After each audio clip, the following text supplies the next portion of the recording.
আসসালামু আলাইকুম দর্শক, দেশ এবং প্রবাস থেকে যে যেখান থেকে দেখছেন সকলকে জানাচ্ছি অন্তরস্থল থেকে অনেক অনেক শুভেচ্ছা। আজকে আপনাদের সামনে একটি টিউটোরিয়াল নিয়ে হাজির হলাম। এটি হচ্ছে শীতকালীন মাছ চাষ পদ্ধতি। শীতকালীন কিভাবে মাছ চাষ করবেন, শীতকালীন মাছ চাষ করার জন্য বড় সাইজের পাঙ্গাস মাছ পুকুরে মজুত করতে হবে। শুধুমাত্র পাঙ্গাস মাছেই রোগ প্রতিরোধ ক্ষমতা বেশি এবং সাথে দিতে পারেন মনোসেস তেলাপিয়া। এই মাছগুলো শীতকালীন খুবই চাষ ব্যবস্থা খুবই ভালো হয়। আপনারা যারা পাঙ্গাস মাছ চাষ করতে চাচ্ছেন ভরপুর শীতে, তারা বড় সাইজের পাঙ্গাস মাছ কালচার করবেন। এই মাছগুলো কোনো প্রকার রোগ হবে না ইনশাআল্লাহ। মাছগুলো খাবার খাবে, অল্প সময়ে বাজারজাত করতে পারবেন। তবে এই মাছগুলো যখন চাষ করবেন তখন ক্যারিংয়ের সময় খুব সতর্ক করবেন, কারণ ক্যারিংয়ের ক্ষেত্রে এই মাছগুলো কাটার বড়, তো কোনো প্রকার যেন আঘাতপ্রাপ্ত না হয়।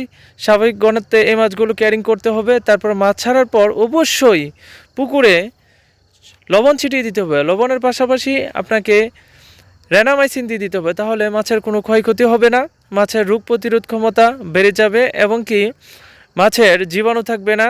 আঘাতপ্রাপ্ত হলে যেগুলো ইনফেকশন হবে ওইগুলো কেটে যাবে। সম্মানিত দর্শক, আপনারা যে যেখান থেকে দেখছেন আমাদের সাথে যোগাযোগ করে বলবেন।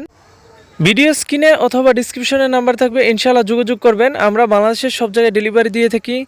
এক গাড়ি মিল হলে, সর্বনিম্ন এক গাড়ি মিল হলে পাঙ্গাস মাছের এই বড় জাতের বড় পোনাগুলো বিক্রি করে থাকি। তবে যে ছোটোগুলো লক্ষ্য করছেন এগুলো আমরা অল্প হলে বিক্রি করি, এগুলো বাসে পাঠানো হয়। আর আপনারা যারা পাঙ্গাস মাছের সাথে অল্প কিছু শিং মাছ দিতে চান, তারাও এই মাছগুলো চাষ করতে পারেন। পাঙ্গাস মাছের সাথে কিন্তু শিং মাছগুলো চাষ ভালো হয়, কারণ পাঙ্গাস মাছ যে মলমূত্র ত্যাগ করে, শিং মাছগুলো খেয়ে অল্প সময়ে বড় হয়ে যায়।